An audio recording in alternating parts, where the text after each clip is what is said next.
Hi everyone, welcome back to banquets. So finally LIC का notification आ गया है। एलआईसी डबल का बहुत लोग सोच रहे थे जनवरी फरवरी, बहुत ज़्यादा कन्फ्यूज़न थी इसके रिगार्डिंग पिछले 2 साल से, लेकिन फाइनली अब आ चुका है और बहुत सारे अपॉर्चुनिटीज़ ऑन द लाइन है आपके। आपका आईपीएस पीओ भी, आईपीएस क्लर्क भी, एसबीआई जे भी, बहुत सारे मतलब अपॉर्चुनिटीज़ आपके पास हैं, लेकिन एक एलआईसी का बहुत बड़ा अपॉर्चुनिटी आपके पास आ गया है। इस वीडियो में हम पूरा डिस्कस करेंगे कि क्या उसका पैटर्न होता है, कितनी वैकेंसीज आई हैं, क्या इंपॉर्टेंट डेट्स हैं, क्या आपको अप्लाई करना चाहिए भी कि नहीं। ये सब हम इस वीडियो में डिस्कस करेंगे और लास्ट में मैं आपको प्री और मेंस दोनों की स्ट्रेटजी बताऊंगा शॉर्ट जो आप फॉलो कर सकते हो और आपका फर्स्ट अटेम्प्ट में निकल भी सकता है। एलआईसी का बहुत अच्छी अपॉर्चुनिटी है ये। देखो, सबसे पहले इंपॉर्टेंट डेट्स की बात कर लें तो आपका 16 अगस्त से 8 सितंबर तक आप भर सकते हो फॉर्म। उससे पहले भर देना, ज़्यादा लेट मत करना। 20-25 तक भर देना आप सेफ साइड के लिए।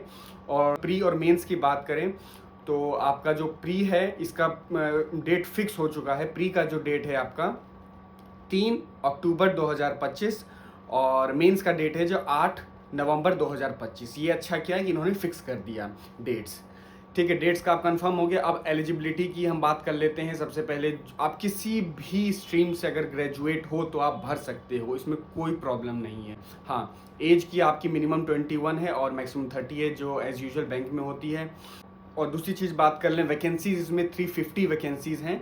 थोड़ी सी वैकेंसीज कम है, लेकिन एलआईसी का ये मतलब ट्रेंड रहा है 300 से 500 के बीच में वैकेंसी। इस बार 350 है, कोई बात नहीं है, हम इतने में ही फाइट करेंगे अच्छे से। ठीक है, आपको मैंने क्वालिफिकेशन बता ही दिया, वैकेंसीज बता ही दी। और हाँ, प्री और मेंस का इसका पैटर्न बता दे रहा हूँ, सेम एज यूजुअल बैंक की तरह ही होता है। डिफिकल्टी लेवल में आपको बताऊँ, आरआरबी पीओ से थोड़ा सा ऊपर और एसबीआई पीओ से नीचे, इन दोनों के बीच में जो एक लेवल होता है ना, वो एलआईसी डबल का होता है। ये ऑफिसर रैंक की जॉब है, बहुत अच्छी प्यारी जॉब है, बहुत अच्छा वर्क लाइफ बैलेंस होगा आपका इसके बाद। ठीक है, इसमें नेगेटिव मार्किंग नहीं है, सेक्शनल कट ऑफ है। प्री का वही सेम इंग्लिश, क्वांट्स और रीजनिंग होता है। इसमें आपका क्या बोलते हैं, कट ऑफ में आपका इसमें मार्क्स नहीं जोड़ा जाता है, तो ओवरऑल 70 मार्क्स का प्री होता है। और फिर मेंस में आपका इंग्लिश हट जाता है, उसकी जगह आपका इंश्योरेंस अवेयरनेस आ जाता है थोड़ा सा। ठीक है, और बाकी इसमें नेगेटिव मार्किंग नहीं, आपको पता ही होगा। और हाँ, अब सैलरी की बात कर ली जाए तो सैलरी आपका इसका बेसिक पे ही 88,000 के ऑलमोस्ट बनता है, 88,635 के अराउंड बनता है। और अगर इसका पूरा सैलरी आपका अगर देखा जाए, अगर आप मुंबई, बेंगलोर, चेन्नई इसमें रहते हो तो 1,26,000 इसका सैलरी बनता है। अगर आप मेट्रो सिटीज़ में रहते हो और अगर आप किसी भी सिटीज़ में रहते हो तो आपका 1,10,000 या 1,05,000 के अराउंड बन ही जाता है। तो ये सब बात हो गई आपकी क्या बोलते हैं कि नोटिफिकेशन के बारे में। मैंने आपको सब कुछ अच्छे से बता दिया, इंपॉर्टेंट डेट्स बता दिए, वैकेंसीज बता दी और उसके बाद सब कुछ बता दिया सेक्शनल कट ऑफ के बारे में। इसमें नेगेटिव मार्किंग नहीं है, बहुत बड़ी अपॉर्चुनिटी है। और जिनकी इंग्लिश थोड़ी कमज़ोर है, जो इंग्लिश टफ लेवल का नहीं कर पाते हैं, वो मैं उनको बता दूं कि ये बहुत बड़ी अपॉर्चुनिटी है उनके लिए, क्योंकि मेंस में इंग्लिश नहीं है। ठीक है, और इसमें जो है नोटिफिकेशन के अंदर क्या बोलते हैं, इसमें ऑलरेडी इसमें मार्क्स दे रखे होते हैं कि इतने क्वालिफाइंग मार्क्स हैं, इतने मार्क्स तो आपको लाने ही लाने हैं। ठीक है, तो वो आप नोटिफिकेशन के अंदर भी देख सकते हो, मैं लिंक दे दूंगा डिस्क्रिप्शन में, आप देख लेना। और बाकी मैं सब कुछ मैंने आपको बता ही दिया ऑलरेडी, ऑलमोस्ट सब कुछ मैंने बता दिया है एलआईसी डबल के बारे में। हाँ, अब बात करते हैं भरना चाहिए कि नहीं भरना चाहिए। देखो, 3 तरीके के स्टूडेंट होंगे, मैं आपको बता दूं। सबसे पहला होगा बिगनर, जो एकदम नया नया इस साल तैयारी किया होगा। सेकंड होंगे जो ऑलरेडी एग्जाम दे रहे होंगे, उनका exam SBI PO, IPS PO का भी मतलब लाइंड अप होगा और बाकी सारे एग्जाम वो दे रहे होंगे। और थर्ड वन होंगे जो ऑलरेडी सेलेक्टेड होंगे एज ए क्लरिकल या एज अ पीओ किसी भी बैंक में। तो 3 तरीके के स्टूडेंट होंगे। सबसे पहले मैं बात करूं एज अ बिगनर हो आपको, तो आपको भरना चाहिए। अगर आप अभी से प्रिपरेशन स्टार्ट कर रहे हो कि मतलब आपने एसबीआई पीओ नहीं दिया और बाकी आपने कोई एग्ज़ाम नहीं दिए इससे पहले, अगर आप अभी से प्रिपरेशन स्टार्ट कर रहे हो तो मतलब मुश्किल है। देखो, मैं प्रैक्टिकल बात बताता हूँ, हमेशा से आपको पता ही है, मुश्किल है लेकिन नामुमकिन तो नहीं है। आप कोशिश ट्राई कर सकते हो, एक बार बैठ के देख भी सकते हो, कोई प्रॉब्लम नहीं है, आपको एक्सपीरियंस मिलेगा। नहीं निकलेगा क्या बात है, अभी बहुत सारी अपॉर्चुनिटीज हमारे पास अगले साल भी है, तो हम उसकी तैयारी कर लेंगे, कोई दिक्कत नहीं है। सेकंड वन, जो ऑलरेडी एग्जाम दे रहे हैं तो उनको तो 100% भरना चाहिए। अगर आप 700 प्लस जीएसटी अफोर्ड कर सकते हो तो आपको 100% ये फॉर्म भरना चाहिए। वैकेंसी मत देखो, अगर आपकी मेहनत सच्ची है, आप डेडिकेटेड हो, अगर आपको एलआईसी निकालना है तो आप 100% आप निकाल लोगे। आप वैकेंसीज कोई ज़्यादा मैटर नहीं करती, आपको एक सीट के लिए लड़ना है, एक सीट आपको चाहिए, 2 सीट तो चाहिए नहीं, एक ही सीट चाहिए।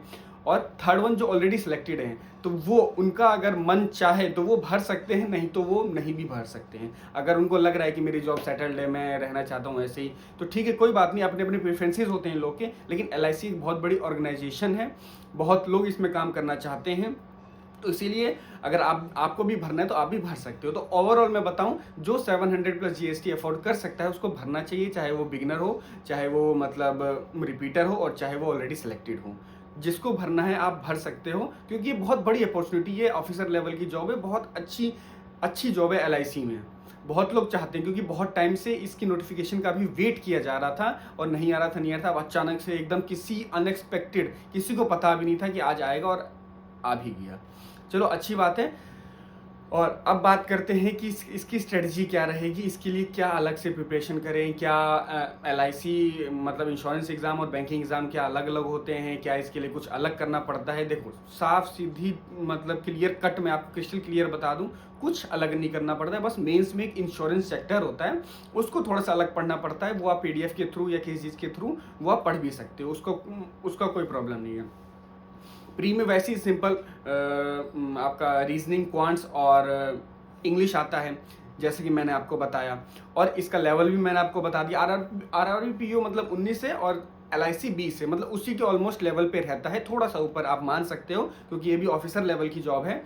आप बस अगर आप प्रिपरेशन आप स्टार्ट करना चाह रहे हो, सबसे पहले बताऊं, कुछ एक्स्ट्रा करने की जरूरत नहीं। अगर आप ऑलरेडी प्रिपेयर कर रहे हो तो आप प्रिपेयर करते रहो। आप लास्ट ईयर्स के जो 2023 में इसका एग्जाम हुआ था, उसमें इसके प्रीवियस ईयर सबसे पहले एक लगा के देखो, एक आप लगा के देखो, उसमें समझो कि किस तरीके के क्वेश्चन आते हैं।